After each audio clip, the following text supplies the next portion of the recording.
कैसे हैं आप लोग। स्वागत है आपका शेयर बाजार ज्ञान की एक और वीडियो में। और आज की इस वीडियो में हम बात करने वाले हैं एशियन पेंट्स लिमिटेड के बारे में। स्टॉक 3004 पे आज बंद हुआ है। मार्जिनरी 3000 के ऊपर क्लोजिंग इसने दी है आज।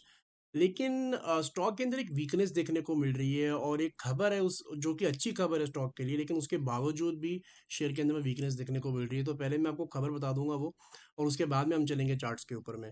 तो बेसिकली खबर है क्रूड ऑयल की। अगर क्रूड ऑयल के दाम देखोगे अब तो 75 बैरल के नीचे ट्रेड कर रहा है। और ये अच्छी एक खबर है for the paint sector, because जितने भी पेंट सेक्टर के शेयर्स है, कंपनीज है, उनका जो रॉ मटेरियल में एक बहुत अहम हिस्सा होता है क्रूड ऑयल का। जितना सस्ता क्रूड ऑयल रहेगा उतना मार्जिन इनका इंक्रीज होगा आने वाले समय के अंदर में। अगर आज के सेशन में आपने देखा होगा तो जितने भी टायर सेक्टर्स हैं, टायर सेक्टर के शेयर है, सारे के सारे ऊपर भागे, बिकॉज टायर सेक्टर के अंदर में भी एक बहुत बड़ा रॉ मटेरियल होता है क्रूड ऑयल। लेकिन उसके बावजूद, इतनी अच्छी खबर होने के बावजूद, अगर आप देखोगे तो एशियन पेंट्स का शेयर जो है काफी वीक लग रहा है। ये इसका वीकली चार्ट है, मैं आपको डेली चार्ट दिखाता हूँ इसका, तो आप समझ पाओगे ज्यादा बेटर। सो सी, जहाँ पे इसके इनपुट कॉस्ट सस्ते हो रहे हैं, लेकिन इसने अपना पिछला सारा जो बॉटम बनाया था, this was a very strong bottom. Specially 3030 3025 का लेवल बहुत ज्यादा स्ट्रॉन्ग था, और उसके नीचे अब 2 दिन लगातार इसने क्लोजिंग दे दी है। So this is not at all good for the share. और प्रॉब्लम इसके अंदर में एक ये नहीं है खाली कि इसने जो नीचे के लेवल है वो तोड़े हैं।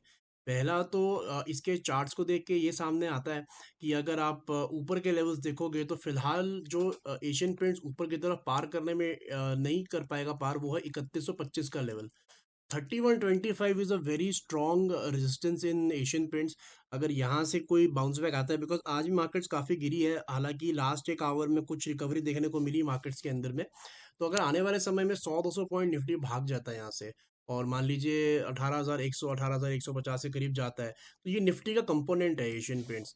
तो अगर ये हल्का सा ऊपर की तरफ भागता है तो you have to be beware कि जब तक ये 3125, ये जो ग्रीन कैंडल्स है, इनको पार नहीं कर लेता, तब तक इसके अंदर में खरीदारी आपको नहीं करनी चाहिए। अगर 3-4% का यहाँ से जंप आ भी जाता है तो, जैसा मैं बता रहा था कि प्रॉब्लम ये नहीं है कि ऊपर के लेवल्स ये पार नहीं करेगा। इशू ये आ रहा है कि अगर आप इसके चार्ट्स देखोगे ना, तो नीचे के लेवल्स काफी नीचे के नजर आ रहे हैं। यहाँ पे कोई भी सब्सटैंशियल सपोर्ट है नहीं, बिकॉज इन लेवल्स को स्टॉक ने तोड़ा नहीं है रिसेंटली।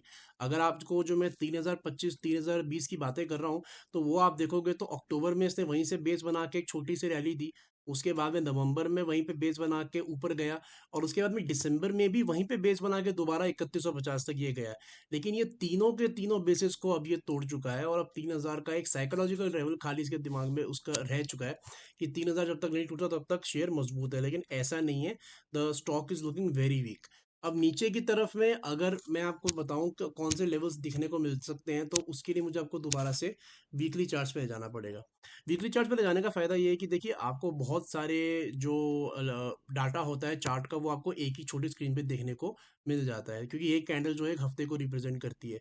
तो ऑनेस्टली स्पीकिंग, यहाँ पे जो क्लोजेस्ट सपोर्ट एशियन पीरियड में दिख रहा है वो यहाँ पे दिख रहा है, जो रेड कैंडल आप देख रहे हो यहाँ पे दिख रहा है।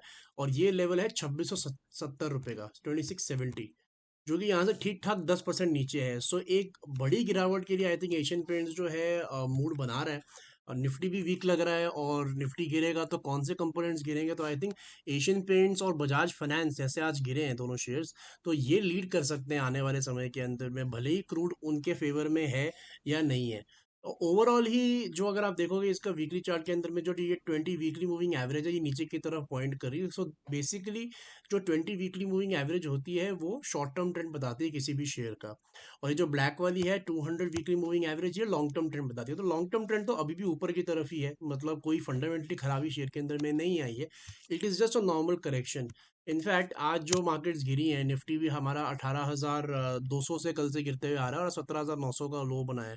I would just like two point out कि बहुत लोगों को ऐसा लग रहा है कि एक बहुत बड़ा मेल्टडाउन मार्केट्स के अंदर में आने वाला है। ऐसा कुछ भी नहीं है, ये एक नॉर्मल करेक्शन है। तो अगर मार्केट्स जो यहाँ से गिर रही हैं, आज 17,900 का लेवल उसने बनाया है, मुझे कोई सरप्राइज नहीं होगा कि मार्केट यहाँ से 16,500 भी जाती है या 16,000 भी जाती है for that matter. Even that will be a normal correction, because हमारा जो ऑल टाइम हाई है दैट इज 18,800 के करीब, राइट। अगर यहाँ से 16,800 भी मार्केट जाती है, यानी कि 1100 पॉइंट का और भी डिप यहाँ से आता है, so that is a mayor 2000 points. 2000 points मतलब 11-12% का एक फॉल। 12% का फॉल कोई फॉल नहीं होता है किसी भी मार्केट्स के अंदर में। इनफैक्ट अगर एक लॉन्ग टर्म बुल रैली के बुल मार्केट को अगर आप देखोगे तो 15% का फॉल तो वैसे ही मान के चलते हैं अपने हाइस से। सो ये जो फॉल आ रहा है आजकल मार्केट्स के अंदर में, जो वीक स्टॉक्स हैं वो गिरेंगे, लेकिन काफ़ी सारे स्टॉक्स हैं जो अच्छे भी लग रहे हैं इस मार्केट के अंदर में, अच्छी वैल्यूएशंस पे भी मौजूद है। उनके बारे में हम आगे बात करेंगे। So it is just a running correction, and I think Asian paints जैसे शेयर जो है इसके अंदर में पूरा अपना सहयोग दिखा रहे हैं नीचे गिरने के समय में, तो थोड़ा सा आपको आने वाले समय में नीचे के लेवल्स के लिए तैयार होना पड़ेगा। दोस्तों ये था मेरा आज का video on Asian paints. I hope आपको क्लियर आउट हो गए मेरे पॉइंट सारे। कोई सवाल है आपका तो आप कमेंट सेक्शन में डाल सकते हो। मैं मिलूंगा आपसे अपनी अगली वीडियो में, तब तक आप अपना ख्याल रखें and all the best guys.